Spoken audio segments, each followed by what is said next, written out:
नमो नारायण। राधे राधे। श्रीमद् भगवद गीता के 8वें अध्याय के 18वें श्लोक में भगवान अर्जुन से कहते हैं कि हे अर्जुन, अव्यक्ताद्व्यक्तय सर्वा प्रभवन्त्यः रागमे रात्र्यागमे प्रलीयन्ते तत्रैवाव्यक्त संज्ञके। कहते हैं ब्रह्मा के दिन के आरंभ काल में अव्यक्त यानी ब्रह्मा के सूक्ष्म शरीर से संपूर्ण शरीर पैदा होते हैं जो भी दिखाई दे रहे हैं संसार में। अब ब्रह्मा की रात्रि के आरंभ काल में उस अव्यक्त नाम वाले ब्रह्मा के सूक्ष्म शरीर में ही संपूर्ण शरीर लीन हो जाते हैं।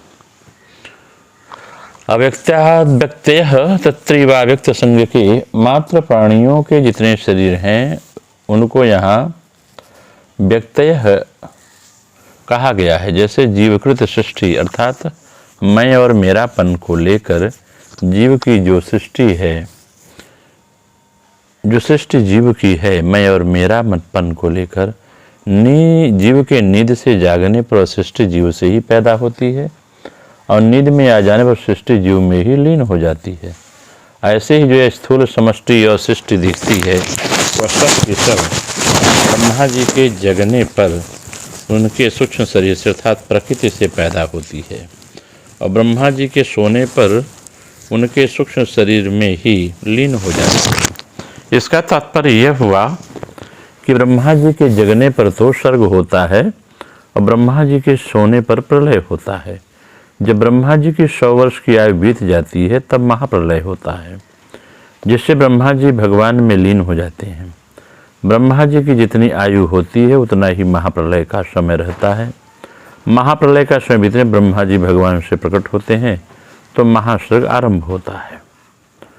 जैसे हम रात को सोते हैं तो संसार को भूल जाते हैं और प्रातः जगते हैं तो संसार को पुनः याद करते हैं। ऐसे ही ब्रह्मा जी की रात में संपूर्ण सृष्टि लीन हो जाती है और दिन में पुनः उत्पन्न होती है। यह रात और दिन की आखिरी हद है। ब्रह्मा जी के दिन और रात्र सूर्य से नहीं होते बल्कि प्रकृति से होते हैं। अगर इसकी हम और व्याख्या करें क्रिया योग के माध्यम से तो यह बात और स्पष्ट होती है। कहते हैं जब दिन रात अर्थात ईड़ा पिंगला स्थित होकर सुषुम्ना में चलते हैं तब इस प्रकार की अवस्था प्राप्त होती है। वहाँ सर्वदा ही विज्ञान पद में रहता है जीव, वह सर्वदा ही विज्ञान पद में रहता है जहाँ दिन रात नहीं फिर भी दिन के समान प्रकाश जैसा दिख पड़ता है। उसी प्रकार समस्त मूर्तियाँ जो देखते हैं उसमें लोमकूप तक दिखाई देते हैं।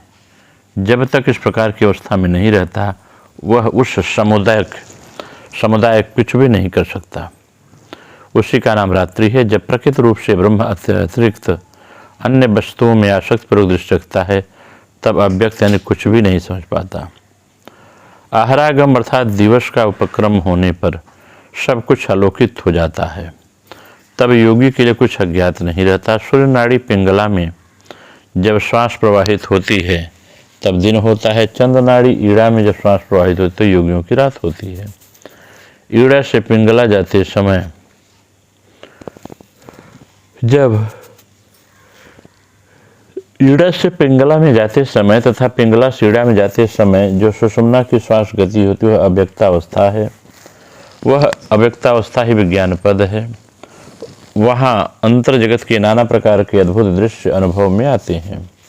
न चंद्रस्य गतिस्तत्र न सूर्यस्य गतिस्तथा। जहाँ सूर्य चंद्र की गति नहीं है अर्थात ईड़ा पिंगला का कार्य नहीं होता वह जगत विलीन हो जाता है, परंतु स्वबद अनुभव पद प्रकट हो जाता है। तब वहाँ ज्योति का जो प्रवेश होता है उसमें रश्मिपात से वस्तु के अंत और बाह्य सारे व्यक्त ज्ञातव्य ज्ञान गोचर हो जाते हैं। इस अवस्था में योगी को सर्वदा ब्रह्मदृष्टि होती है। योगी सर्वत्र हो जाते हैं। जब अन्य वस्तु में आसक्ति हो तब ब्रह्म दृष्टि नष्ट हो जाती है। तब अव्यक्त ब्रह्मनाड़ी को से श्वास हट जाता है। जो स्फुरित हो रहा है वह फिर नहीं रहता, सब मानव अंधकार में डूब जाता है।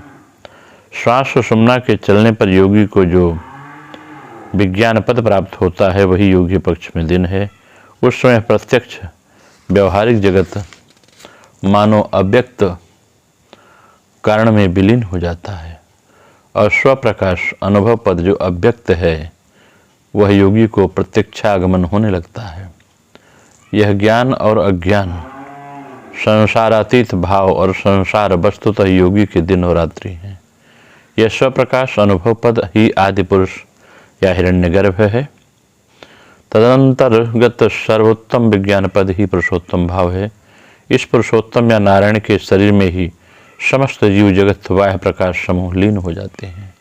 इस प्रकार ब्रह्मा की एक रात्रि में जीव की उत्पत्ति और ब्रह्मा की एक रात्रि में पूरे जीव सहित संसार की निवृत्ति हो जाती है। इसे भगवान के दिन और रात की चर्चा करते हैं। आगे भगवान कृष्ण जो कहेंगे आगे कथा में हम प्रारंभ करेंगे। नमो नारायण। राधे राधे। आप सभी प्रेमी जीव का मंगल हो। इसे आप देखते रहें, विधिवत समझते रहें, क्रिया योग की अभ्यास के